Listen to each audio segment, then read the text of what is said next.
Olá, bom dia, boa tarde, boa noite, boas-vindas para todo mundo. Enquanto as pessoas embarcam e escolhem seus assentos, cabe a minha ação de fazer os agradecimentos. Queria agradecer por nós estarmos aqui nessa conversa selvagem, ciclo de estudos sobre a vida. Enquanto no Brasil a gente fala português, os nossos parceiros, Florence University e o evento Forecast do Invisible Dust, criaram um canal com tradução simultânea. Agradecer essa parceria e agradecer também a Carol Comanduli por ter feito essas pontes. Queria também agradecer aos parceiros que apoiam o Selvagem, especialmente a Conservação Internacional Brasil e o Instituto Clima e Sociedade, que apoiam a nossa plataforma, e agradecer à comunidade Selvagem por toda a colaboração. Obrigada. Eu sou Ana Dantes, a produção da Conversa Selvagem é da Madeleine Deschamps. Hoje é dia 5 de março, dia do aniversário da Lynn Margulis, criadora com James Lovelock da hipótese de Gaia. Ela faria 82 anos. Acho que é um dia muito auspicioso para a gente embarcar na nave Gaia. Então, eu quero agradecer muito a presença do Antônio Nobre, do Ailton Krenak, que vão nos conduzir nessa viagem, e aproveitar para chamar os queridos Carlos Papá, Mirim Poti e Cristina Itaquá, que estão na aldeia Rio Silveira, na Mata Atlântica, aqui no Brasil, para fazer os cantos que o Ailton chama de cantos de decolagem. Boas-vindas, vamos nessa.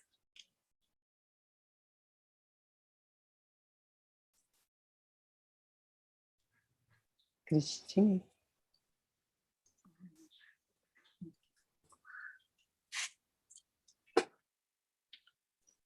Olá, bom dia, boa tarde, boa noite.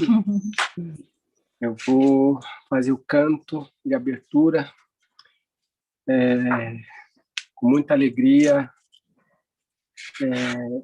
Eu vou cantar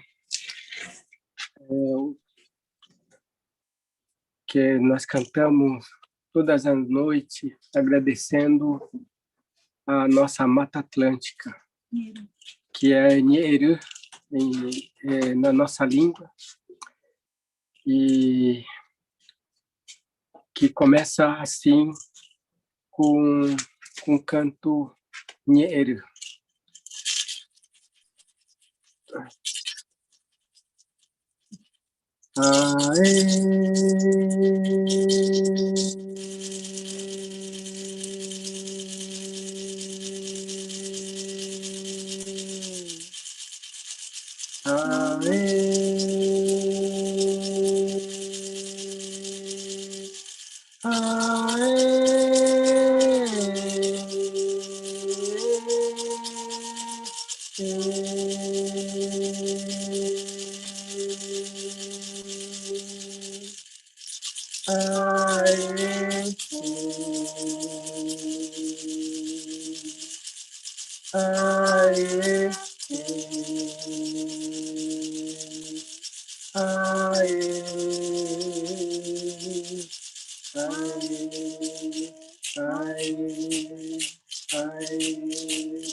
Fora do interesse, fazer uma mídia, dinheiro, marangatu, có, nhân đi qua đâu, để tên quả chư, nhô em ở đâu, nhân đi qua đây, vui chơi, vui chơi.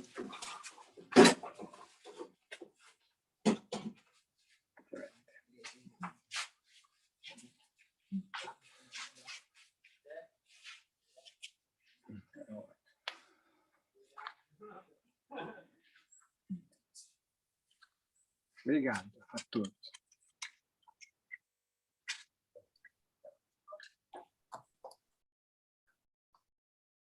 Obrigada, Cristine, Papá, que maravilha. Onde estão nossos admiráveis Ailton e Antônio? Oi, Antônio. Olá, Ana. Olá. Que início maravilhoso esse. E nós já recebemos o Ailton, ou como está? Recebemos. Ele entrou de lado ali, vai entrar. Está Legal. arrumando, ajustando o som. Que bom que estamos conseguindo esse encontro, nossa famosa conversa encantada, que finalmente acontece. Finalmente, Ana. Muito grato. E que bom que você está restabelecido. Pois é. Eu acho que foram os desejos e as pagelâncias que o Ailton me mandou e outros amigos queridos que fizeram seu papel, né, em me recuperar. Agora já estamos aí de volta. Maravilha. Vou deixar você e o Ailton, acho que eles vão compartilhar a tela dele. Qualquer coisa, mais tarde eu entro com algumas perguntas que vão ser selecionadas dos dois chats, do canal do evento na Inglaterra e do nosso canal YouTube aqui no Brasil, tá? Beleza, boa conversa. Ótimo, obrigado.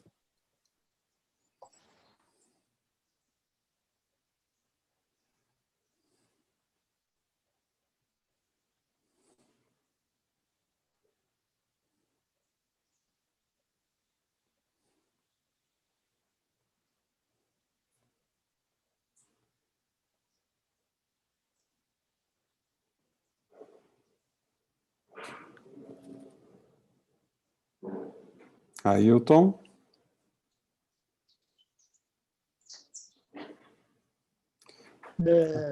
Que acabou o sinal de internet.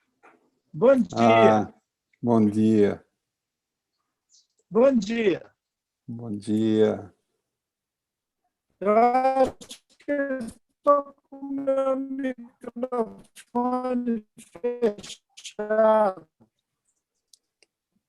Tá difícil, Ailton, para entender. Tá cortando a sua voz. Bom dia. Bom dia, bom dia.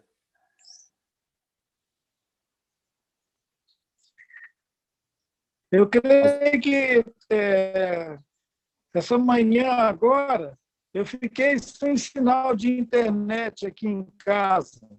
Então, eu estou usando eu estou fazendo... Certo. Está muito ruim. Tá cortando. Você está usando o celular para falar, certo? É isso? E eu estou com uma conexão ruim. Bom dia. Bom dia. Não é só o celular, que é um sinal muito ruim. Uhum. Eu posso ouvir você, eu estou te ouvindo muito bem. Se você concordar de fazer, se você puder abrir a fala, você faça essa fala que eu estou te ouvindo, tá bem? Tá certo, beleza. Então, vamos lá, Ailton. Eu queria primeiro agradecer os organizadores, a Ana, a Madalene, o pessoal na Inglaterra, agradecer também essa audiência de internautas interessados nesse diálogo, um diálogo um pouco... muitas vezes as pessoas pensam que é inusitado, né? Um diálogo entre um cientista e um sábio da natureza, né? Que é o caso do Ailton, um sábio, um filósofo, uma pessoa muito aprofundada. Mas já tivemos outros encontros emocionantes, pelo menos para mim, muito emocionantes. Ah, o Ailton chegou. Muito emocionantes, e eu queria aproveitar e introduzir. Seja bem-vindo, Ailton, a sua imagem chegou aqui, ela está um pouco intermitente, mas tá muito boa. Bom dia. Eu queria iniciar, então, contando um pouquinho dessa conversa que a gente começou ontem, né, Ailton? E uma surpresa para mim, realmente, para ver como que os nossos mundos, eles se cruzaram há um bom tempo, na realidade, desde que a gente era muito jovem, né? E eu li uma entrevista recente que o Ailton deu, na qual ele contou a história da expulsão da família da sua terra, lá em Minas Gerais, e para onde ele foi? Ele foi para o lugar onde eu vivia, onde eu nasci, eu estava crescendo, que é a região metropolitana de São Paulo. E eu escutando essa música de abertura, Nhandu, eu não sei como falar isso, Nhandu, que é a Mata Atlântica, né, a floresta. Eu cresci a maior parte da minha infância e adolescência dentro de um sítio em Budas Artes, que fica na zona periférica, né, da grande metrópole de São Paulo, e eu dormia com o barulho das corujas, né, com os grilos. Eu tinha esse contato, não tinha cultura, mas tinha o contato. O meu bisavô, Manuel Mané Nunes, era indígena. Ele saiu de uma tribo na Bahia e casou com a minha bisavó, que era negra, de quilombola. E essa é uma parte do meu pai. Então, eu tenho 16 avos de sangue indígena, mas não aparece na minha fisionomia porque a outra metade inteira é europeia, né? Veio da Itália. Então, tem essa combinação de raças e de culturas. Mas o que me tocou de maneira muito peculiar foi sentir essa proximidade, essa conexão via floresta. Eu não tive a fogueira, a transmissão do saber ancestral, eu não tive. Na minha cultura, a gente foi educado pela televisão, vamos dizer assim, né, de certa forma. E muito pouco da origem, nem do parente que estava lá na minha árvore genealógica eu tive, mas eu tive a floresta.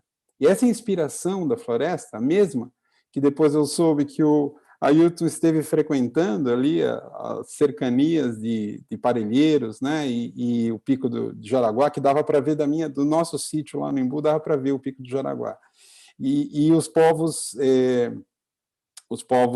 que viviam ali, os guaranis, né, esses guaranis que nos receberam com uma música tão tocante, tinham essa conexão que o meu irmão mais novo, que era guia de ecoturismo, começou a interagir, porque ele descia a serra, o contraforte da Serra do Mar, coberto pela floresta, e me relatava, né? Eu não tive o contato direto, mas ele tinha. Então, essa proximidade de origem surpreendente, que eu até alguns dias atrás nem sabia que existia, eu imaginava o Ailton, como muita gente imagina, né? Que estava lá na aldeia, lá no meio da Amazônia. Ele, no caso é de Minas Gerais, mas a imaginação leva a gente para o índio sempre naquela situação, o indígena, né? Sempre naquela situação de distância, de remoto. Eu me surpreendi de ver como a gente estava próximo. E mais, quando eu era adolescente, despertou em mim uma vontade muito grande de lutar pela proteção da natureza. Que era o caso, eu me inspirei muito pela militância do José Lutzenberger, que foi um ambientalista do Rio Grande do Sul, gaúcho, que marcou história, e a gente lutou contra a construção de um aeroporto em Calcaia do Alto, que era uma região de Mata Atlântica que seria destruída, um manancial para São Paulo, E eu comecei ali o ativismo que depois, mais tarde, me levaria à ciência e atuar na Amazônia. E então, todo esse ambiente em volta da maior metrópole da América do Sul, né, que é São Paulo, hoje com 22 milhões de pessoas, e essa floresta, no caso do Contraforte da Serra do Mar, essa floresta pristina aí, no nosso lado. E eu cresci, né, eu estudei em São Paulo, mas eu cresci dentro da floresta. Então, eu tive, vamos falar assim, hoje eu posso falar que eu tive, acho que, inspirações. Depois eu gastei 20 anos na Amazônia, atuando já como cientista, e morando numa outra metrópole, menor que São Paulo, 1/10 de São Paulo, que é Manaus, mas todo o tempo dentro da floresta, e aí eu tive esse privilégio enorme de conhecer com um pouco mais de profundidade, contato, os povos indígenas amazônicos, né? E depois entrar em ligação com a causa, muita interação. Eu sou um dos sócios do ISA, Instituto Socioambiental, então tive muita conexão na militância, já agora falando como cientista, né? Tentando encontrar esse canal. E o encontro com o Ailton, que eu considero meu irmão, eu considero meu parente, é um encontro realmente abençoado. Abençoado no sentido de ele tem energias iluminadoras. E eu, toda vez, eu estava até contando para ele, ontem eu participei de uma longa live com físicos e matemáticos sobre assuntos acadêmicos, sobre a formação de chuvas na Amazônia e o funcionamento da atmosfera, e eu saí com a cabeça bem cansada, assim, bem denso, bem intenso. Aí eu conversei 30 minutos com a Ailton, foi isso, acho que 20 minutos, 30, e só escutá-lo me passou uma energia de calma, de paz, de conexão. Ele estava ensinando para a gente, espero que ele consiga recuperar aquela narrativa maravilhosa que ele fez conosco. Eu estava, acho que a Madeleine, ele e eu, ou a Ana, uma das duas. E eu me senti em contato, deitado em Gaia, né? Ele estava propondo isso, deitado em Gaia. E eu senti que toda aquela intensidade intelectiva que estava me ocupando naquele momento foi evaporando, assim. No final dessa sessão, dessa terapia com a Ailton, eu já me percebia num outro nível de cognição. Eu acho que essa experiência que o Ailton propicia, né, na sua narrativa filosófica, poética, espiritual, ela é alguma coisa que eu gostaria muito de sugerir que ele desenvolvesse um pouco, porque mais à frente na nossa conversa a gente poderia abordar o papel dos povos indígenas diante do colapso da civilização planetária. O Ailton tem falado e tem escrito sobre ideias para adiar o fim do mundo, né? Que a vida não é útil, os livros maravilhosos que estão agora nas paradas de sucesso aí, de popularidade, que o que eu estou reconhecendo isso, o que os povos indígenas podem agregar, doar, já vem doando, né, há muito tempo, mas precisam ser valorizados nessa doação que fazem, um segredo, não só para adiar o fim do mundo, mas para que essa civilização se reencontre com a sua natureza, e perdida, né? Com a sua natureza, com o divórcio que ocorreu entre a atividade intelectiva muito desenvolvida e o coração e o corpo e a natureza oprimidos nesse processo. Então, com essa introdução, eu queria passar a palavra para o Ailton, porque eu acho que dá para a gente trocar umas ideias bem boas agora, hoje, aqui. Vamos lá, Ailton. Bom dia de novo, bom dia, Antônio. Obrigado. Foi muito providencial você, após recepcionar aí os nossos parentes Guarani, essa Mata Atlântica, trazer para quem não conhece o fato de a nossa maior metrópole brasileira ser imersa na Mata Atlântica. São Paulo existe porque está dentro da Mata Atlântica. Inclusive o Planalto, né? Isso é tudo Mata Atlântica.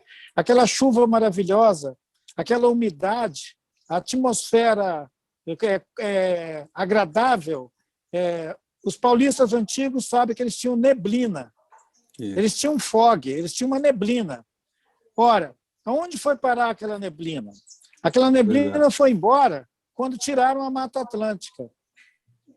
A Mata Atlântica era o fabricante de neblina. É aquela coisa maravilhosa. Essa Nherê que os nossos parentes Guarani estavam cantando, né? Cantando para essa Mata Atlântica, cantando para essa maravilha, porque essa maravilha ela cria uma atmosfera tão maravilhosa que a noite e o amanhecer ele é coberto por neblina, só que é uma neblina saudável, não é uma neblina doente, é uma névoa. Aquela névoa, para os antigos daqui da nossa aldeia, aquela névoa ela era considerada remédio. De madrugada,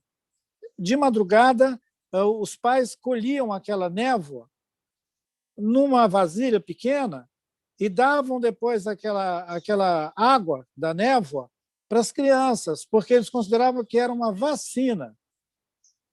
Olha que coisa maravilhosa. Essa metrópole tinha uma vacina na atmosfera doada pela Mata Atlântica. E eles destruíram 93%, 95% dessa cobertura florestal. Óbvio que entrou a doença, tirou a proteção, tirou a vacina. Imagina que coisa transcendente, aquela vacina de graça que Gaia ficava ali oferecendo para os seus filhos. Os nossos parentes Guarani, até hoje, eles consideram que a névoa da Mata Atlântica é uma medicina.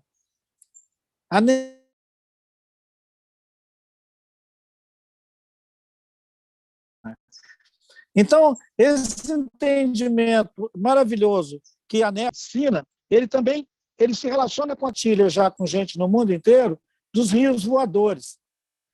Você ajudou muito a divulgar esse evento atmosférico, esse evento climático que vem de lá dos Andes. O que sai dos Andes, na verdade, é só uma névoa.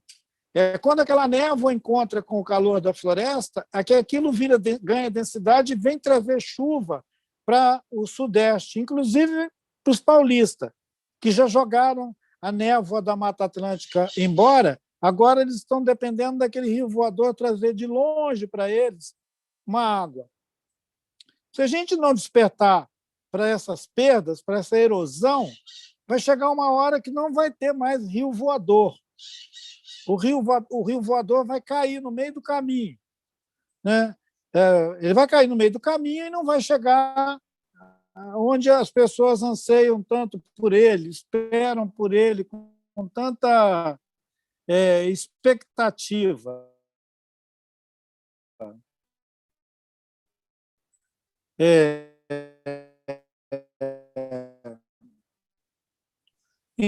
Então,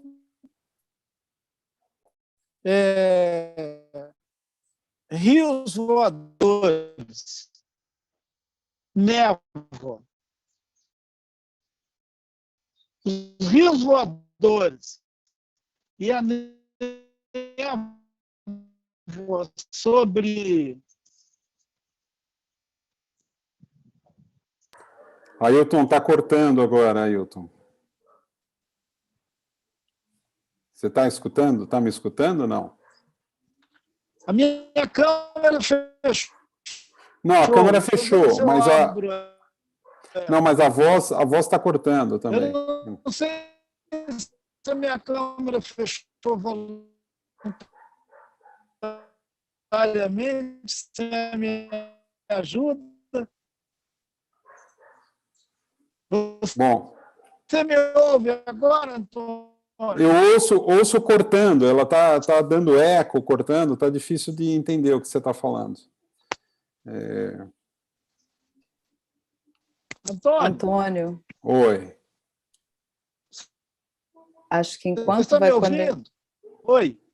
Oi, Ana. Oi. Enquanto for fazendo essa conexão, talvez o Antônio pudesse pegar o que você deixou, as palavras que você deixou, rios voadores e névoa.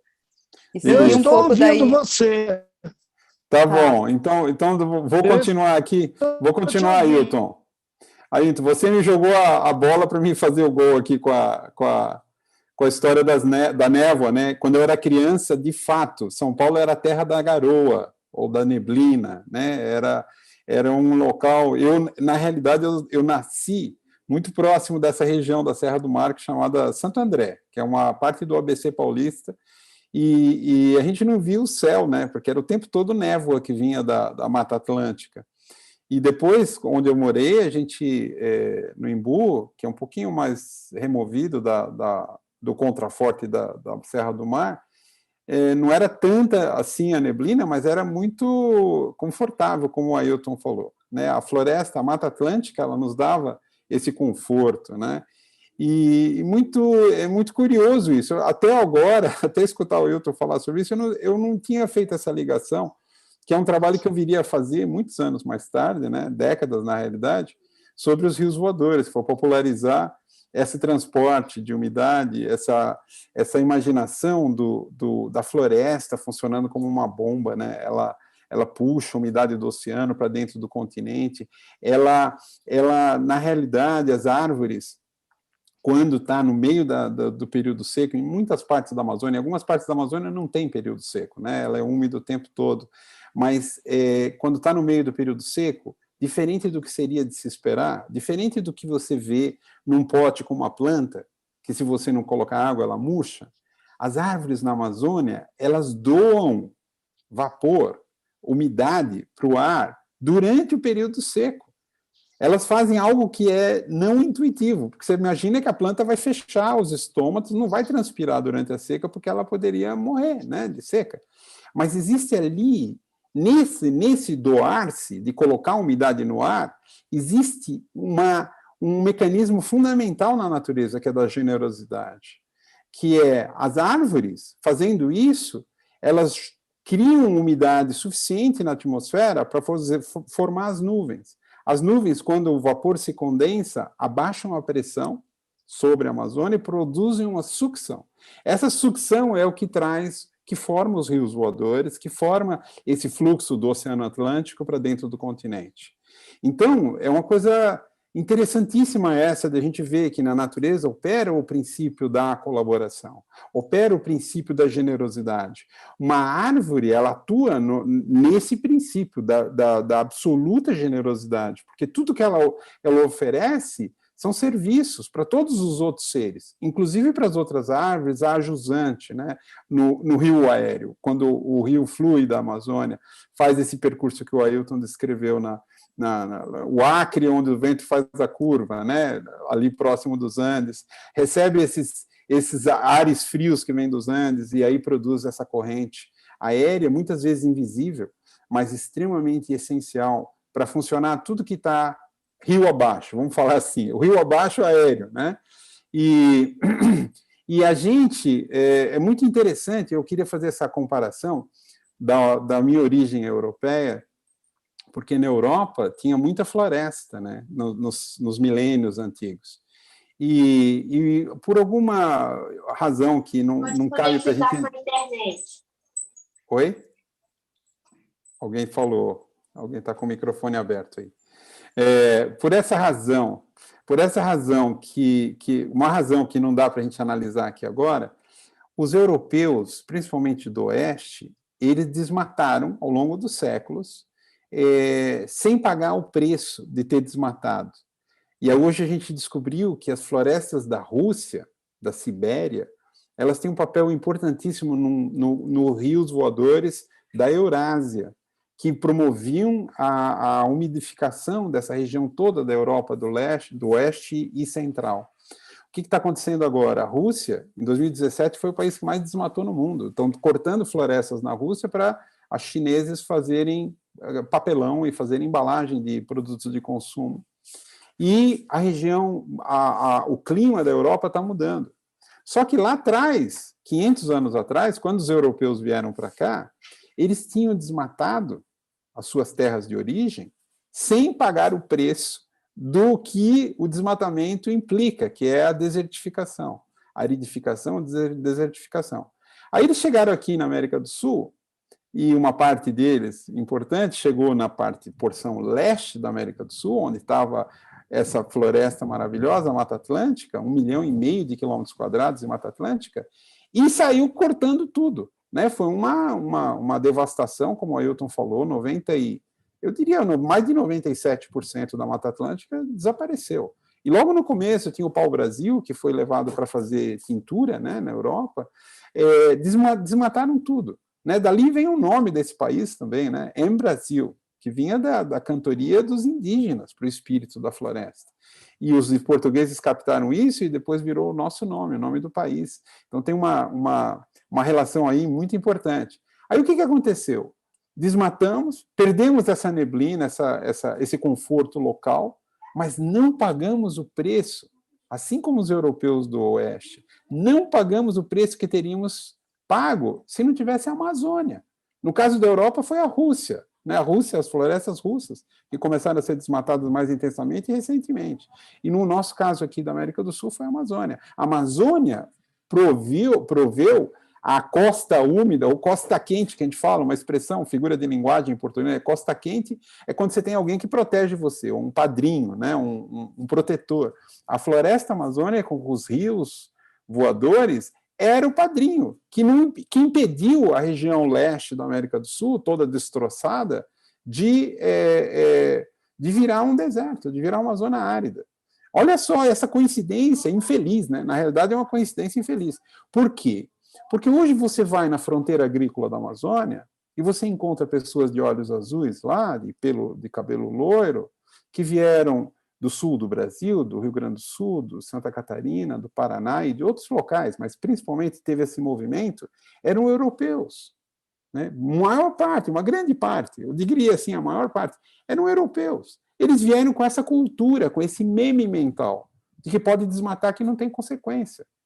Chegaram aqui e começaram a desmatar. Desmataram o Rio Grande do Sul, depois moveram, desmataram. Quando eu era criança, tinha peroba, que todo o madeiramento de telhado de casa, tudo era feito de peroba, uma espécie da Mata Atlântica, principalmente do Paraná, tudo destroçado. Aí foram subindo, Espírito Santo, Bahia, acabaram com o Jacarandá da Bahia, entraram agora estão entrando na Amazônia, Amazônia do Leste já praticamente destroçada, agora estão entrando na Amazônia Oeste, o último resquício, vão encostar nos Andes, não vai sobrar nada. E conversando com essas pessoas, o que você vê? A mesma mentalidade do europeu, que veio de lá 500 anos atrás, viva, cultivada, ativa. Não, como assim? Nós temos que desenvolver, nós temos que tirar essa floresta, é o atraso, vem vem lá daquele tempo. A história do lobo mau e do Chapeuzinho Vermelho é daquela cultura que se transpôs para cá. Né?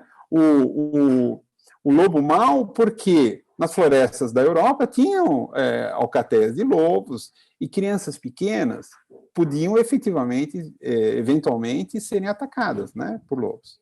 Então, a história do lobo mau do Chapeuzinho Vermelho era daqueles povos que queriam proteger seus filhotes para eles ficarem com medo e não ir na floresta, porque podia acontecer um acidente. E veio para cá essa mentalidade do lobo mau, né? O que tem, se você tem uma floresta fechada, tem risco, tem perigo, tem situações ameaçadoras. E pela minha peregrinação na Amazônia, eu não tive a fortuna, por exemplo, que o Davi Copenau teve, e outros indígenas que viveram dentro da floresta, nasceram e cresceram lá, alguns sem contato com a sociedade envolvente, mas eu lembro de um professor, um australiano, no meu curso de mestrado, que nos forçou a pegar cobra na mão, nos forçou a mergulhar no igarapé, no riozinho, entrar dentro da toca de jacaré. O jacaré fica embaixo d'água até um tempo longo, né? E eu lembro que a gente tinha muito medo, claro, o desconhecido, os animais peçonhentos, né, os animais violentos, no caso o jacaré. Era um jacaré pequeno, caimã, mas era um jacaré.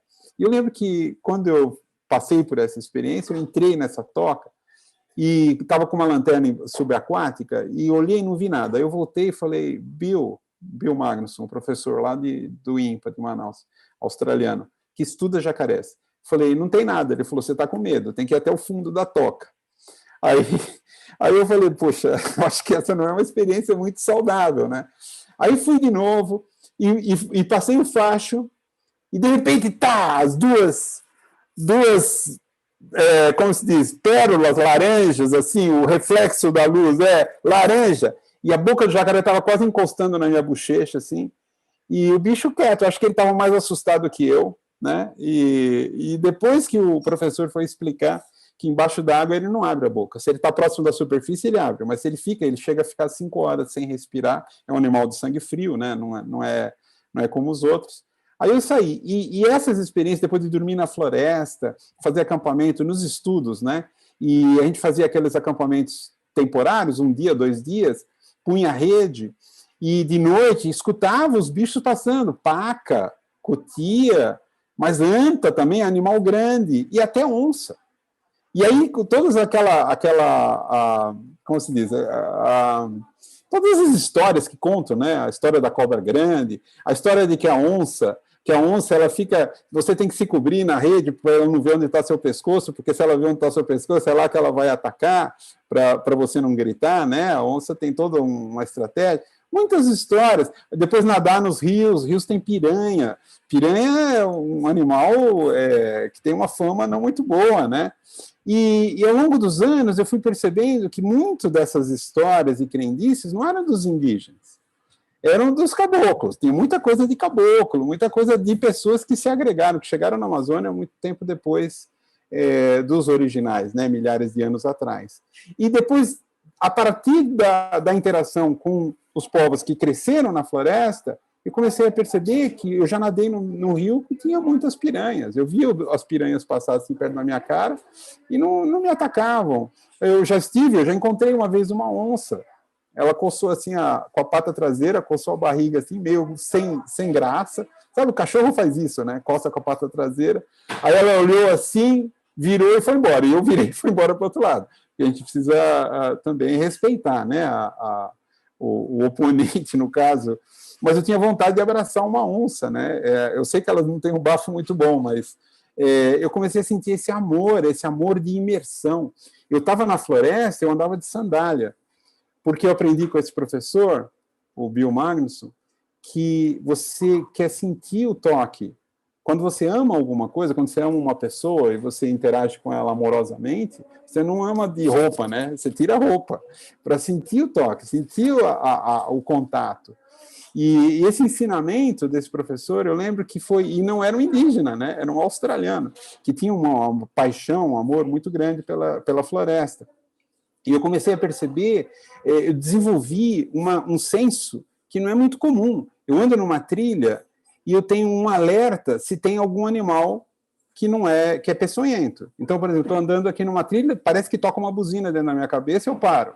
Aí eu vou olhar, tem uma surucucu na frente, atravessando na trilha. E aí eu falo, sai cobrinha, tal, a cobrinha sai. E eu nunca tive medo da floresta, eu sempre senti que a floresta me abraça, ela é como se fosse um útero, né? Essa sensação de aconchego, de abraço, tem os animais peçonhentos? Tem cobra perigosa? Tem. Mas quando a gente, do jeito que o Ailton estava falando ontem, quando a gente se entrega para a Gaia,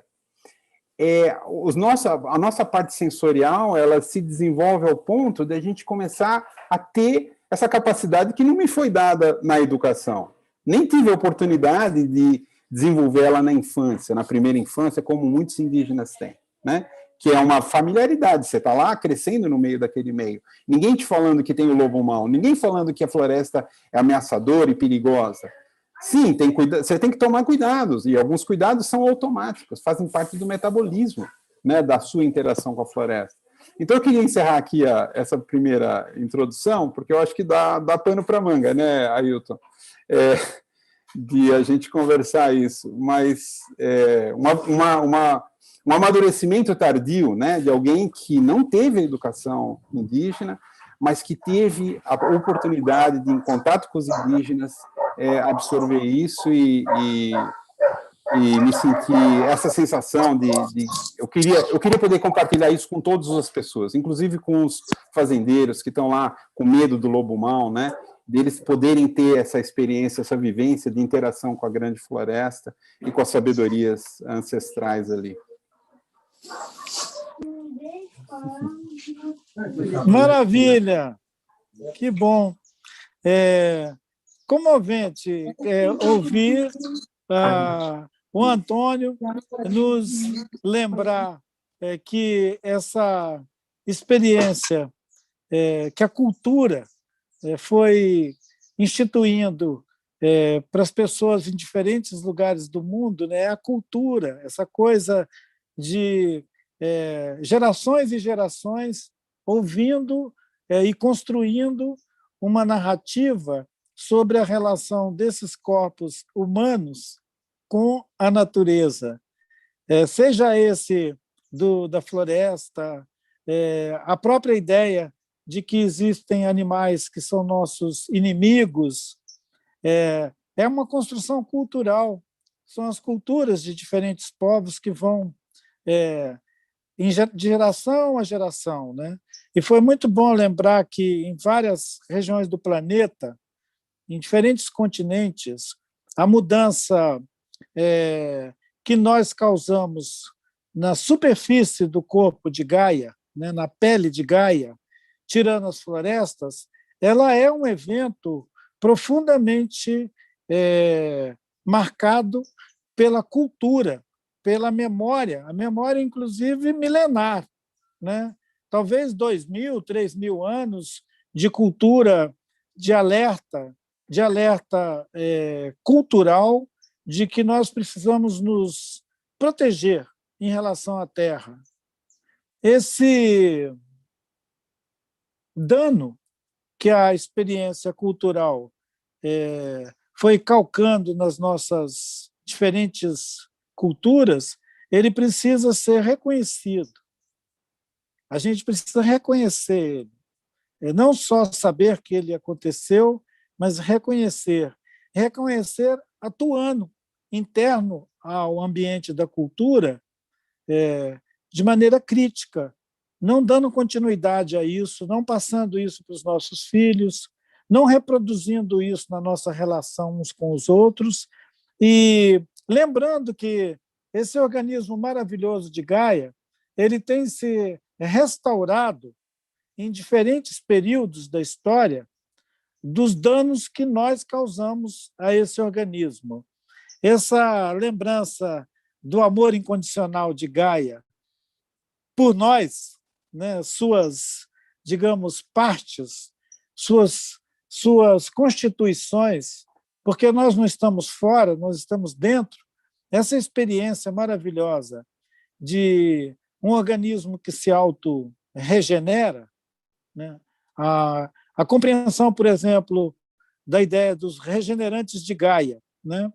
Que alguns dos nossos queridos amigos, que são também do campo da biologia, são do campo dos estudos botânicos, são cientistas que têm reconhecido, assim como o Antônio observou a produção da água, né, a máquina de produzir água, que é a floresta e que são as árvores, e que cada árvore tem esse pertencimento a essa teia maravilhosa. Alguns dos nossos colegas têm observado também a grande teia de regenerantes de Gaia que estão espalhados em diferentes ecossistemas, que estão nos oceanos, estão nas montanhas, estão em tudo quanto é diferente ambiente que nós, os humanos, temos dificuldade de nos sentir dentro deles. Ali estão esses regenerantes de Gaia. Eu gosto muito quando o nosso querido Fábio Scarano traz aquela viagem de uma planta que, durante muito tempo, ela teve o seu desenvolvimento numa paisagem de altitude, numa serra, e que, com o passar do tempo e exatamente com as alterações de clima e de ambiente que a nossa presença humana vai causando aos diferentes ambientes, migra de uma paisagem de um ponto alto em relação ao mar e vai para a restinga, que vai para a beira do mar, fazer o seu trabalho de regenerante, fazer o seu trabalho de regenerante de Gaia. Então, é muito bom a gente poder estabelecer essas conexões entre aqueles que observam, experimentam entram na toca do jacaré para sentir a sua proximidade e que têm essa oportunidade de aprender tanto com Gaia, com os regenerantes de Gaia. Ontem, conversando com o Antônio, preparando esse nosso encontro, que eu não sabia que ia ser tão prejudicado pela tecnologia, porque, na verdade, o que está acontecendo é que eu já fiquei 2 vezes sem internet enquanto nós estamos fazendo esse encontro. Numa das primeiras observações, eu saí e fiz uma conexão alternativa aqui com a linha de telefone, que está sendo precária.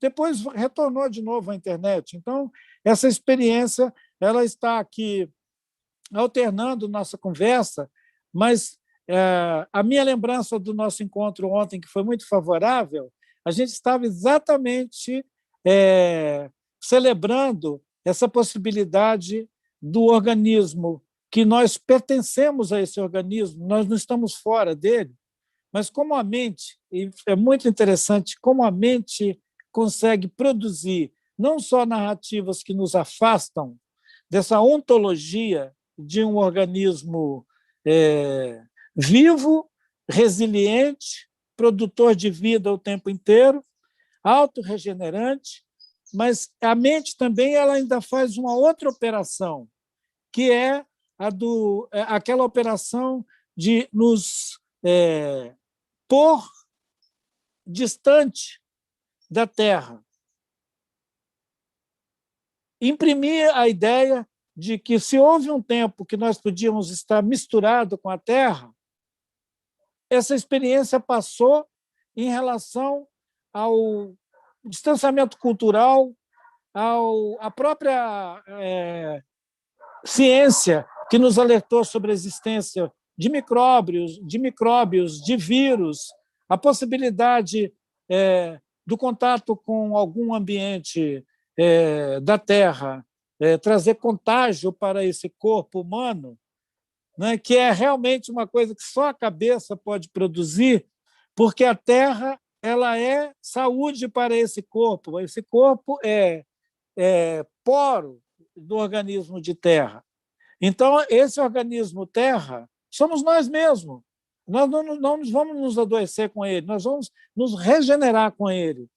Essa troca que eu tenho tido a oportunidade de fazer com o Antônio, com o Fábio, com os diálogos que a gente estabelece com Jeremy Nardi, com o nosso querido visitante, o Emanuele Costa, que veio participar de um dos Selvagens, eu tenho observado que, como flechas cruzando o espaço, essas visões são regenerantes de Gaia, porque elas difundem um tipo de conhecimento e experiências que o senso comum tem medo. O senso comum prefere passar ao largo da ideia de que Gaia é um organismo vivo, de que os rios voadores estão ali e que a gente pode perceber a sua existência real, não é uma ficção, que a neblina que vem da Mata Atlântica é medicina e que o alimento, tudo o que a gente precisa como regeneração da vida, a Terra proporciona. Esse organismo maravilhoso proporciona. E me lembrei agora da experiência que eu contei ao Antônio, de, depois de conversar com os jovens de uma rede de escolas, um número grande de jovens, sobre essa potência que o organismo da Terra tem de nos curar, de nos regenerar e de nos comunicar sentimentos e impressões, estados emocionais que a gente não consegue se a gente ficar isolado da Terra. Me lembrei agora do Antônio dizer que preferia andar só de Havaiana, ao invés de andar com a bota no meio da floresta. Andar de bota na floresta é a pior escolha, óbvio. A maioria das pessoas que eu conheço que vivem na floresta prefere andar com o pé mesmo no chão, descalço. E é claro que depois do contato cultural é atraente, as pessoas querem botar algum adorno, né? Às vezes uma sandália é mais um acessório do que uma proteção. E essas observações sobre o contato e contágio com o organismo de Gaia ele podia ser um assunto para a gente compartilhar com as pessoas que podem dizer, mas a alta especialização do Antônio e as experiências do Krenak pode proporcionar a eles essas visões tão amorosas, tão apaixonantes sobre a vida selvagem ou sobre a terra. Imaginar a possibilidade de pegar um punhado de terra e botar na boca. É claro que se você propõe isso a alguém que está numa terra que foi muito já antropizada, foi muito sujada com a nossa ideia de lixo, nós produzimos, sujamos a terra e ficamos com nojo da terra. Qualquer coisa que tem na terra, qualquer material que você coletar da terra, que não for saudável para você botar na boca, é um produto nosso. Nós produzimos e jogamos lá. A terra não produz nada que seja dano. Ela não produz uma coisa que vai fazer mal para a gente. Então, essa ideia de que você pode pôr a mão na terra e pôr a mão na boca, que qualquer criança gosta de fazer, a criança faz isso com a sabedoria orgânica, com a sabedoria que ela herdou desses mesmos ancestrais que saíram por aí produzindo histórias sobre Chapeuzinho Vermelho e o Lobo, mas que também produzindo história sobre que nós podemos devastar esse planeta porque nós estamos indo para outro lugar.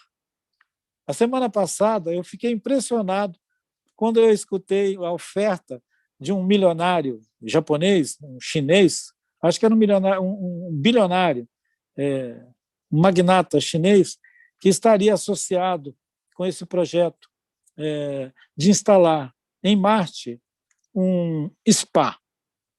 Ele já tem até o design de um projeto de instalar em Marte um equipamento que vai dar condição a receber visitantes, né, que vai receber pessoas que vão passar um tempo, uma experiência em Marte e configurar uma coisa parecida com spa. E eles ainda dizem que a oferta de serviço tem lanchonete, tem boate, tem clube, e tem academia. E eu fiquei imaginando, por que alguém vai sair de um lugar maravilhoso como a Terra para frequentar uma academia, um spa em Marte? De onde pode vir um desejo desse? Que abismo sensorial é isso que alcançou alguém que quer ganhar uma viagem para passar um tempo num spa em Marte? É uma curiosidade extravagante. E ela me faz lembrar muito, queria contar para o Antônio, que eu ganhei da Débora Danovski um exemplar de um livro que se chama Crônicas Marcianas, que é de um grande escritor, um grande narrador dos anos 50, 60. Eu acho que o autor é o Ray Bradbury, e ele estava vivo, provavelmente até a década de 80, por aí afora.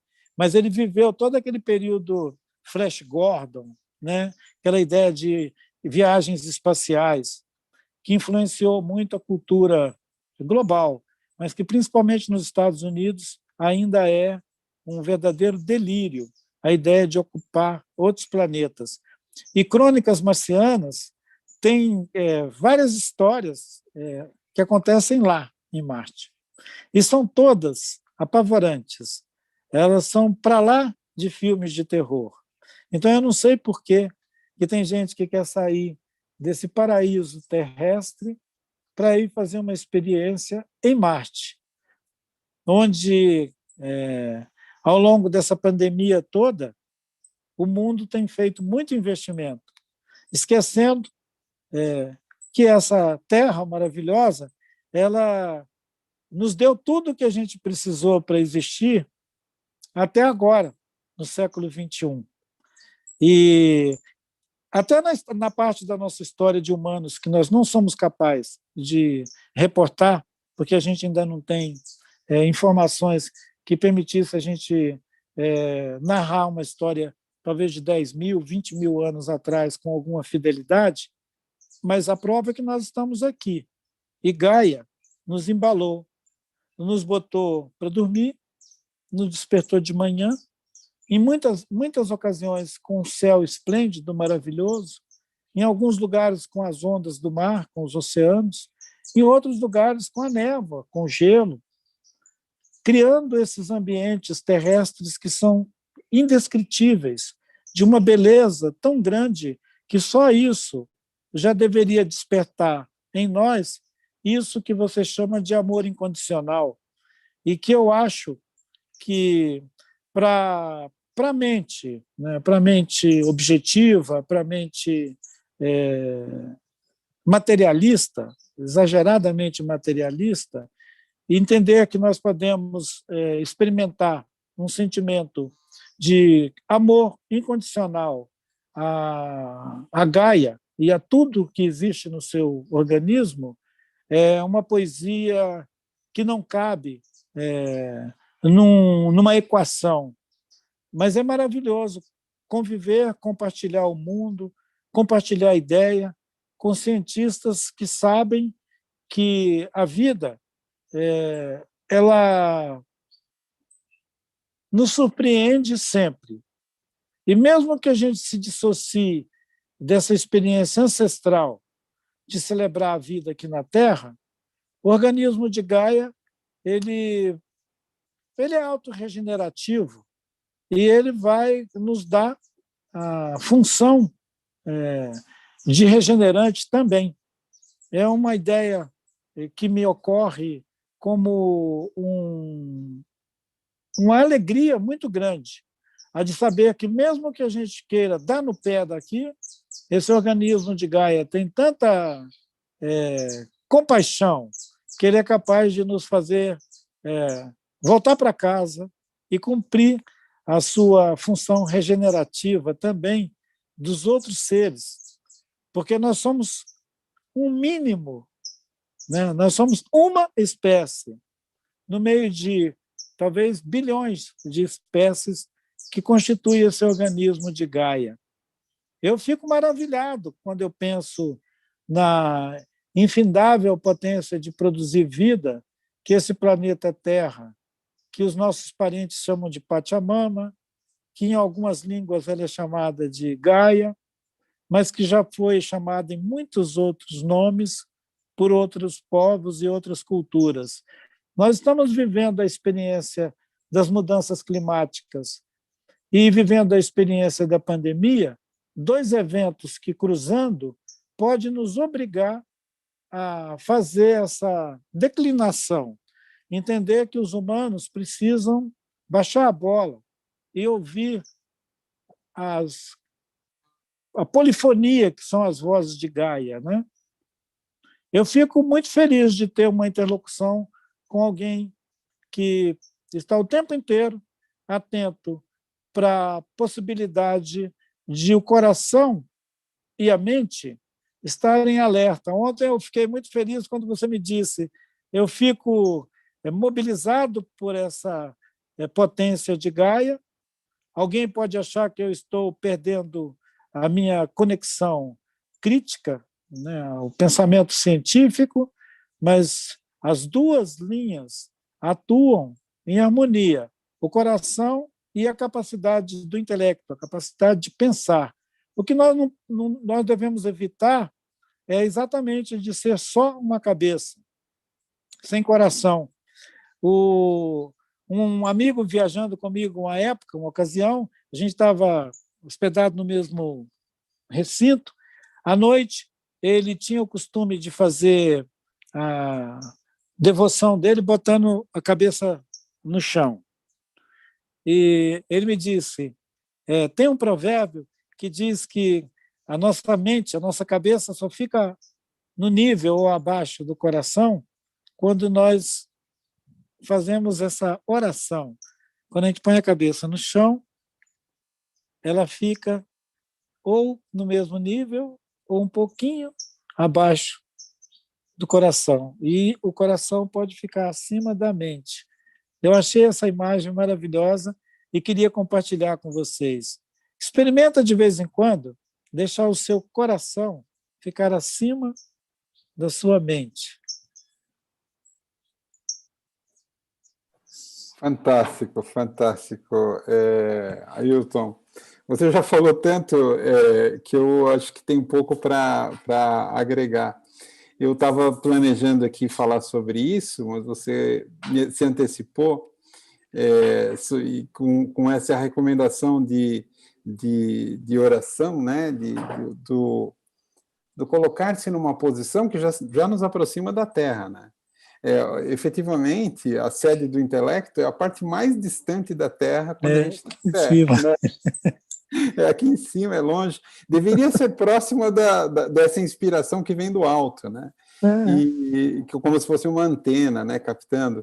Infelizmente, e essa eu queria só complementar como uma agregação ao belíssimas figuras que você trouxe, é que eu, por muito tempo, eu me debati, recebendo um treinamento, vamos falar assim, intelectivo, né, bem objetivo, que é a formação científica, e tem muitos testes ao longo do caminho, você passa por muitos crivos, e se você é uma pessoa que tende a não ter essa parte predominante ou muito cultivada, né, a parte intelectiva, você possivelmente não chega lá, né, você não passa nos crivos e você é selecionado para fora daquela comunidade de seres pensantes, né.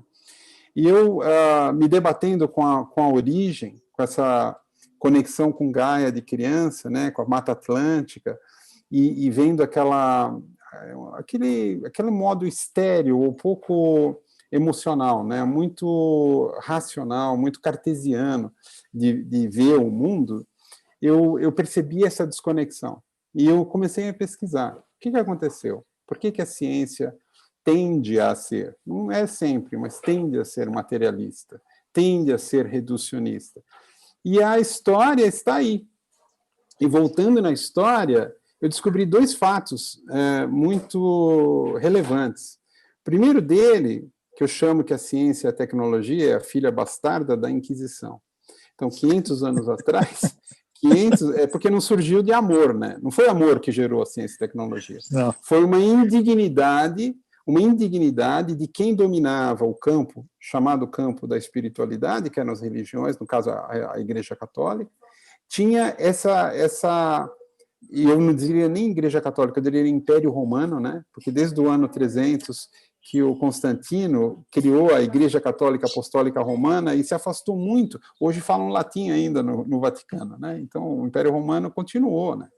E o que foi feito naqueles séculos contra as mulheres, contra os nativos, foi de uma horribilidade indescritível. Não vale nem a pena a gente voltar muito naqueles temas, senão baixa a energia da nossa conversa aqui.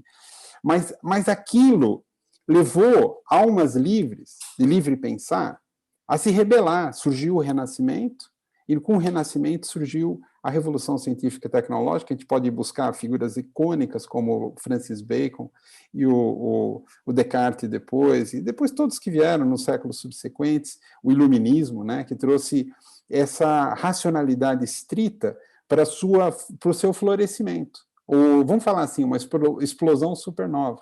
Porque reduzir produzia resultados. Eu produzi um microscópio, agora eu vi que tem os micróbios. Eu reduzi e consegui fazer uma máquina a vapor, agora eu posso me deslocar. Eu reduzi, e esse reducionismo ele foi estimulado como se fosse uma bola de neve, né? A gente fala bola de neve, mas uma coisa que você faz um pouco daquilo e aquilo te enche o ego, né? Te enche o senso de realização, de accomplishment, que a gente fala em inglês, né? De alcance, de resultados, e fortalecendo demais esse lado que se divorciou da espiritualidade lá atrás. Exatamente, o lado intelectivo, o cérebro restrito, e se divorciou. Uma coisa que produziu, então, o primeiro efeito foi esse divórcio, né? A filha bastarda da Inquisição é um processo, porque ciência existe desde sempre, em todos os povos. A China, 5.000 anos atrás, eles estavam inventando a pólvora, inventando para fazer focos de artifício, não para fazer a guerra, estavam inventando o macarrão, o vidro e tantas coisas que vieram da sociedade chinesa. Os árabes depois, os gregos, os sumerianos, os povos dos Andes, todos os povos daqui do Brasil. A ciência sempre existiu, mas ela não era divorciada com a espiritualidade, nem com o sutil. Era um integral, era um holístico, era um todo. Essa brutalidade que ocorreu, principalmente no continente europeu, ela produziu esse efeito de nascimento a forceps da ciência e da tecnologia, que era uma revolta contra a indignidade, e produziu um segundo efeito, que eu considero também igualmente tenebroso, que foi esse novo empreendimento, a ciência, que era livre daquela agressão e daquela brutalidade que dominava o âmbito da Inquisição. Ela surge com um dogma, que era o dogma do que não foi provado não existe, que era a prova São Tomé, o materialismo absoluto, né? E o que aconteceu com o saber ancestral, milenar? Foi jogado no campo do paganismo. Era pagão. Então, o paganismo pela igreja já era algo que vinha do mal, né? Os demônios, etc. Quando os missionários vinham, tentavam converter os indígenas, era para livrá-los desse paganismo. E na ciência moderna, que não chamava de pagão, mas ela deixou na terra inóspita, porque chegava algum sábio indígena e falava, não é assim, olha, é assim. Ele falou, está provado, onde está publicado? Foi publicado sobre isso? Não, então não existe. Então, durante esses séculos todos, esses dois efeitos, né, um empreendimento que buscava o saber através de um mundo cada vez menor, cada vez mais ampliado, mas cada vez menor, porque começou a ser fragmentado. Ele levou a cognição a se embotou, ela foi encapsulada dentro de um mundo muito pequeno, e as fronteiras desse mundo transitavam para o território que era proibido, que era o território da espiritualidade, da religião, porque era muito perigoso. E a segunda coisa foi perder toda a sabedoria milenar, porque ela não tinha sido provado. Recentemente, eu fiz esse exercício com Davi Copenau, e o livro dele, A Queda do Céu, lá com Bruce Albert, peguei uma parte só daquela sabedoria toda e fui buscar um rebatimento na ciência. E o que eu encontrei? Melhor ciência autentica tudo que o Davi, a sabedoria dos Yanomamis, tem em relação à floresta e à chuva e o funcionamento da atmosfera. E então, esse saber que tem esse fundamento comprovado, agora comprovado pela ciência, depois de 5 séculos, ele ficou sem proteção nenhuma. Agora a gente tem como ir lá e trazer isso, de tudo que você falou agora há pouco, maravilhoso, a gente pode encontrar um rebatimento na ciência estrita, porque ela foi, andou e chegou no mesmo lugar. Como diz o Davi um dia estava falando junto comigo, ele falou assim, o Antônio, ele é que nem um tatu, está cavando a terra, né? Que o cavando a terra, eu na hora fiquei chocado, né? Porque essas verdades são que nem o sincericídio, né, das crianças. E é maravilhoso, porque ao mesmo tempo ele está falando uma verdade. O que é cavar a terra? Quando você cava a terra, você faz um buraco, o tatu faz um buraco, e ele cria um túnel. Ele entra ali dentro do túnel, a visão dele fica restrita, né? É um lugar de proteção, etc., mas é um lugar também de limitação muito grande. Então, está cavando a terra, está fazendo o que o cientista faz, de buscar evidência, etc. Ele não senta e espera a inspiração chegar, né? Ou a parte sensorial dizer. A gente sabe que existe a intuição, mas ela não tem credência na ciência. A ciência, você tem que ir lá com um martelo e uma talhadeira e quebrar, e bater, esmirilhar, e tirar, arrancar da natureza o saber. Seja ele em qualquer disciplina. Essa é a tendência da ciência. Aí, chegando aqui nessa sua narrativa maravilhosa, eu diria o seguinte, está na hora, mais do que um tempo, nós estamos atrasados já, nesse trabalho de voltar 500 anos e consertar essa trombada histórica que foi o divórcio entre o empreendimento do saber, do conhecimento, que é a ciência, e a espiritualidade, que ficou comprometida. E eu não quero deixar aqui uma mensagem também de falar mal da Igreja Católica, porque hoje o chefe maior da Igreja Católica é uma das pessoas que eu mais respeito. É brilhante o trabalho que o Papa Francisco está fazendo, de justamente chamar e clamar para as pessoas reconectarem o coração com o intelecto, né? E para terminar, eu queria só falar para muitas pessoas, eu não sei se isso acontece com você, Ailton, eu queria te perguntar se isso acontece com você. Acontece comigo e quase todo mundo que eu conheço acontece. Com o advento da internet, das redes sociais, existe cada vez mais uma dedicação, especialmente dos mais jovens, né, a telas, né, tela do celular, tela do iPad, tela do computador, telas. Né? Então, entrou de uma maneira tão poderosa, a gente hoje, eu tive a convite do ISA, na reserva do Xingu, alguns anos atrás, fui junto com o Benk Achaninka, e a gente foi dar um curso lá e tal, e eu vi que todos os habitantes daquela área tinham celular, todo mundo tinha celular, não tinha nem antena grande lá, mas todo mundo tinha celular, eu sei que você tem, todo mundo tem hoje. É muito raro, tem mais celulares no Brasil do que pessoas, né? E essa é uma realidade que a gente não pode mais escapar dela. E eu tenho visto muitas culturas indígenas aprenderem isso já há muito tempo, décadas na realidade, a usar a tecnologia em prol dessa causa nobre, né? Da preservação cultural. Então, os filmes feitos em aldeias e os filmes que transmitem, feitos por indígenas mesmo, né? E hoje nós estamos com essa realidade, a realidade da internet. E eu noto que quando muitas vezes acontece comigo, eu estou aqui atento a algo, ou seja, eu estou com o intelecto muito ativo, e principalmente o consciente no pré-frontal, assim, que é a parte bem pequena da atividade toda cerebral, menos de 2%, segundo os neurocientistas, e eu estou com a atenção total focada, eu esqueço de comer, eu esqueço de dormir, eu esqueço de ir no banheiro. Quando o meu corpo, eu esqueço da mãe corpo. Então, esse é um desenvolvimento, uma hipertrofia aberrante dessa estrutura que a gente chama de intelecto, do consciente diurno. E esse esquecimento do corpo, imagine-se, o corpo provê para o intelecto sangue com açúcar, com oxigênio, com todos os nutrientes, limpa o lixo das células que estão no cérebro, bilhões de células trabalhando, para que o intelecto aura, né, obtenha essa operação dele a partir da mãe corpo. E a maior parte das pessoas, eu agora faço um esforço para não acontecer assim, mas a maior parte das pessoas não tem consciência no intelecto de que sem a mãe corpo, sem o corpo, sem essa estrutura de trilhões de micromáquinas, não vou nem falar de máquinas na vida, provém a sua existência. Não tem consciência. A gente esquece de ir no banheiro, imagina isso, imagina uma onça, uma paca, um urso, uma girafa, esquecer de comer, esquecer de ir no banheiro, esquecer, prejudicar seu próprio metabolismo.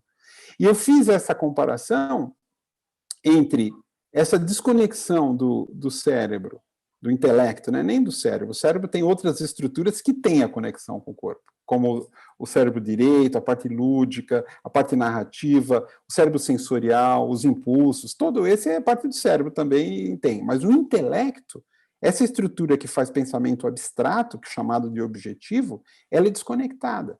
Você falou muito agora, e eu te agradeço de você trazer com tanta poesia essa conexão, essa colocação dessas duas estruturas cognitivas, o intelecto e o coração. Porque, diferente do intelecto, que obteve essa capacidade hipertrofiada de pensamento abstrato, que consegue fazer matemática, códigos, e esquecer do próprio corpo, o coração, ele irriga todas as células do corpo. O coração não é só uma bomba, ele é um órgão cognitivo também. Já se descreveu um tecido de neurônios no coração bastante desenvolvido. E qualquer pessoa que tem coração sabe que o coração é uma estrutura cognitiva, que tem a capacidade de compreensão.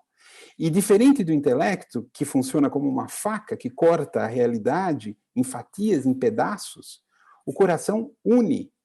É uma propriedade intrínseca do coração a cognição que conecta, que une. Então, quando você fala, eu já tive essa experiência, eu já cheguei às lágrimas com o Ailton em reunião, porque ele fala comigo, o cientista, né? Eu estou com um cérebro super ativo, fui treinado para usar o intelecto, né?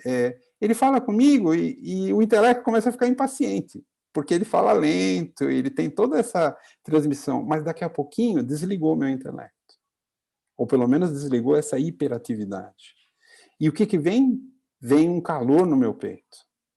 Escutando o Ailton, eu sinto um calor no peito, que eu interpreto e compreendi, que é a conexão do coração do Ailton com o meu. E essa conexão faz com que eu absorva do saber do Ailton diretamente, sem mediação, sem ter que usar a faca do intelecto, que vai cortar o que o Ailton está falando e tentar interpretar, tentar fazer a leitura lógica, né? A lógica, ela é imanente, ela faz parte dessa nossa conexão por coração. E não só com Ailton, é uma conexão totalmente derivada que se multiplica e nos liga com Gaia. Então, Gaia pulsa. Eu não trouxe aqui, eu tenho uma imagem maravilhosa feita pelo pessoal da Universidade de Oxford, não sei se eu mostrei para o Ailton, que mostra os continentes, mostra a fotossíntese, é feito com imagem de satélite, mas eles foram muito criativos em colocar uma animação, cada quadro da animação mostra o tamanho das unidades, dos pontos, os pixels que a gente chama, de acordo com a importância relativa daquele ecossistema para o planeta inteiro, em relação ao que o planeta inteiro está fazendo, o que Gaia está fazendo. E você vê os ecossistemas pulsando, você vê os continentes pulsando como se fosse um coração, exatamente como um coração. E essa conexão do coração e da cognição, harmonizada com a compreensão intelectiva também, ou pelo menos o intelecto ficar um pouquinho mais abaixo, né, do coração, como o Ailton nos sugeriu, ela facilita demais o nosso retorno como sociedade. E aí eu queria introduzir, para passar de novo a bola para o Ailton, o começo da conversa que a gente teve ontem, né? Eu tenho escutado as pessoas falarem que os povos indígenas são excelentes guarda-parque, são excelentes protetores da floresta, e são, né, efetivamente. Onde tem reservas indígenas, tem um processo destrutivo muito menor ou inexistente, né? Parte da cultura indígena é proteger a floresta. Mas eu comecei a ver nessa postulação de que os povos indígenas têm que ser protegidos porque eles protegem a floresta, eu comecei a ver um certo utilitarismo, né? Então, vamos preservar os povos indígenas lá, porque eles vão preservar a floresta, e a floresta guarda carbono, e o carbono é importante para o clima da Terra não se desgringolar. E eu acho bem séria essa... Não que isso não existe, e não que não seja importante. Eu vou deixar o Ailton comentar mais a respeito, mas eu queria principalmente colocar essa outra conexão que vocês escutaram agora de própria voz do Ailton, que é a beleza e o valor, a preciosidade dessa cultura que é capaz de nos tocar no coração, que é capaz de nos transmitir cognição, transmitir conhecimento, transmitir sabedoria, transmitir harmonia. Fala com a boca, mas sai do coração e toca no coração de quem escuta. Pelo menos quem ainda não virou uma pedra, né, o coração. Mas para quem cultiva ainda o coração e sente essa conexão, ela facilita demais o processo de resgate da civilização global. Isso sim, e para o meu entender, é o mais importante que nós temos hoje na união, a descoberta ou redescoberta, voltar 500 anos atrás, para quem saiu da Europa e perdeu essa conexão. Essa reconexão, ela pode ser feita não com a ciência. A ciência já fez muito e tem muito a fazer, mas a ciência, ela tem um problema, que é uma frase famosa atribuída a Einstein, né? Você não pode resolver um problema usando o mesmo pensamento que gerou o problema. Então, a ciência e a tecnologia, por fatiar a realidade, fatiar a compreensão em tirinhas tão finas que você já não consegue ligar uma com a outra, é um caos completo, é uma cacofonia, né, de diferentes versões e formas. individualmente, cada uma com valor, mas a gente precisa hoje de união, a gente precisa fazer o que o coração faz, une todas as células, nós precisamos unir todos os seres, e todas as mentes, e todas as vontades, numa direção que seja coerente. E a ciência não sabe como ensinar, porque ela já é fruto de uma fragmentação. Ela sabe como trabalhar os pequenos pedaços, mas não sabe como ensinar.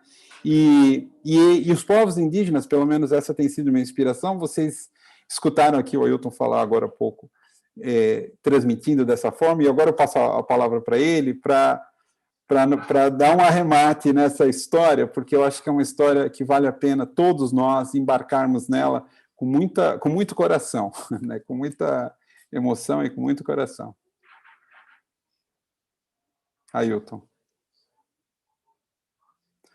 Está sem microfone.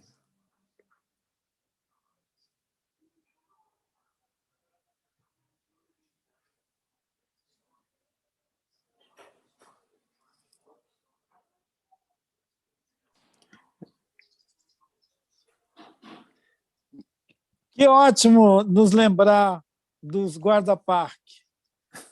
Uma das visões mais generosas que o final dos anos 80, 90, digamos que foi quando o socioambientalismo se expandiu como consciência mais global, a ideia das florestas, a ideia das florestas tropicais, aquele cinturão de florestas tropicais no planeta. Ele teve também um grande cientista e divulgador querido, que foi o José Lutzenberg, que coincidiu de ser o nosso primeiro secretário nacional de meio ambiente lá na final da década de 80, 90. O Lutzenberg era uma pessoa muito generosa e ele chamava muita atenção das pessoas conservadoras e principalmente do pessoal da indústria, da importância do modo indígena de ficar na floresta. E esse modo indígena de ficar na floresta, o Lutzenberg mostrava para a indústria, para a mineração, dizendo, olha, deixem os povos indígenas na floresta. Ele falava muito, porque naquela época os Yanomami estavam sendo assim, detonados pela mineração. E o próprio governo brasileiro, naquela época, ele tinha uma visão muito ruim dos Yanomami. Foi quando ele botou os quartéis militares lá, dizendo que precisava botar o exército dentro da fronteira para evitar que os Yanomami fizessem besteira. Então, o Lutz dizia, o modo deles estar na floresta é o melhor serviço que a gente pode ter. A gente deveria considerar eles como jardineiros da floresta. Então, essa ideia poética é bonita, é generosa a ideia. Eles são os jardineiros da floresta. Quando a Marina foi ministra do Meio Ambiente, de alguma maneira a Marina também evocou esse mesmo sentido. Os povos da floresta são os jardineiros da floresta. É uma maneira de você fazer o contato com gente que é muito cabeça dura e que acha que essa gente que vive na floresta está lá atrapalhando a floresta ou atrapalhando alguém a entrar na floresta. Quer dizer, nós somos o lobo mau. Nós somos o lobo mau. E esse lobo mau ele tem vários sentidos. Um dos sentidos desse lobo mau é que ele atrapalha a mineração entrar lá no meio da floresta. A mineração tem medo de entrar numa floresta com índio lá dentro. Então, tira o índio. Aí o Lutz falava com eles, são os jardineiros da floresta. Mais tarde, nossos amigos na Europa também, né, principalmente a rede que articulou na Europa uma coisa chamada Gaia Foundation. Então, tinha o Gaia Foundation, eles alertaram para essa atenção da importância dos serviços ambientais que os povos originários prestavam à humanidade e exploraram um pouco também esse apelo cultural, dizendo, gente, eles são os jardineiros da floresta. Então, assim, a aceitação dos povos indígenas, dos povos da floresta, no meio socioambiental, ele foi justificado por um serviço. É porque eles fazem um serviço. Até hoje, eu observo essa tendência e lido com ela com paciência, com a esperança de que as pessoas devagarinho vão entendendo que não é a coisa de ser útil, de ser utilitário, porque, na verdade, aquela evocação de que Gaia, né? Quando a gente esquece do nosso corpo-mãe, é porque o corpo-mãe já esqueceu do corpo Gaia. Quando esse corpo-mãe, que você evoca de uma maneira totalmente possível até de uma criança entender, né? O intelecto esquece do corpo-mãe e fica funcionando como se fosse um robozinho. Provavelmente seja esse robozinho que está pousando em Marte. Ele quer ir para Marte, porque ele não precisa de corpo. Ele não precisa de um corpo. Ele é só um intelecto. Ele, na verdade, é um robozinho. Ele é um, como é que chama? Ele é um HD, né? Oi. Ailton, nossa, Terminou? a gente... então, no nosso encontro presencial, a gente ou entrega a flor, ou a música começa a tocar quando o tempo vai terminando, e aqui eu fiquei com essa tarefa horrível de ter que interromper vocês dessa conversa Por maravilhosa, favor, mas me avisaram que o nosso tempo é até agora às 14h05, então eu não quis que isso acontecesse cortando vocês, meu coração ficou aflito e resolvi tá bem. interferir para vocês trazendo as considerações finais, se despedirem e que essa conversa continue muito, sempre. Maravilha! Bem-vinda, Ana. Eu fiquei tão presenteado com esse encontro que, óbvio, eu ficaria aqui conversando com o Antônio, mas eu já vi que é hora do almoço também, do Antônio na casa dele, e o meu aqui em casa. Então, que bom que nós nos encontramos nessa ocasião e que essa harmonização entre intelecto e coração possa fazer aquele robozinho que está pousando em Marte ter alguma razão para lembrar que nós somos Gaia, somos Terra. Obrigado, Antônio. Obrigado, Ailton. Essa sua imagem do robozinho saindo da cabeça e para Marte é maravilhosa e incrivelmente autoexplicativa. Foi um grande privilégio mesmo falar com você de novo. Às vezes eu tenho vontade de pegar, eu não sei onde você está morando hoje, mas de pegar aqui um transporte. Deixa eu lá cultivar uma prosa com a Ailton, porque cada vez que a gente se encontra é uma... Ah, estou vendo aí, o verde aí, né? Que delícia. Minas Gerais, né? Que você está? Não, Decrenac, aqui em Minas. Ah, legal. Que beleza, que privilégio, realmente. E terminar agradecendo, né, o pessoal do Selvagem. É interessante que tem esse movimento que tem bastante, está começando a ter bastante eco, que é rewilding, que não sei nem como traduzir isso, mas wild é selvagem, né, em inglês. Rewilding é trazer de volta o selvagem para a vida, né?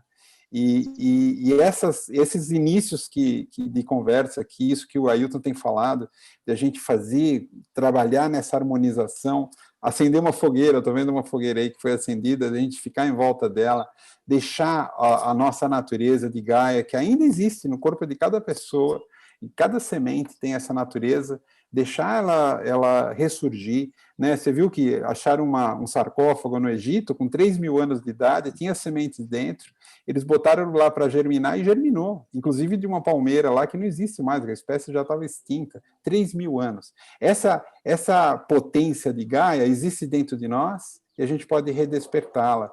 Eu acho que com esses diálogos... E você fica devendo, viu, Ailton, o resto da sua narrativa sobre os índios guarda-parque e o papel de tesouro da civilização, não só a cultura dos indígenas daqui, mas do mundo inteiro, ser reabsorvida dentro da civilização, e quem sabe isso possa iluminar de novo e produzir uma harmonia que possa nos salvar.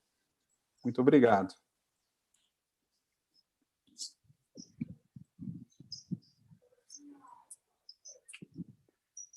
Tchau, tchau para vocês. Tchau, Ana. Tchau a todos aí. Até a próxima. Maravilha, amigo.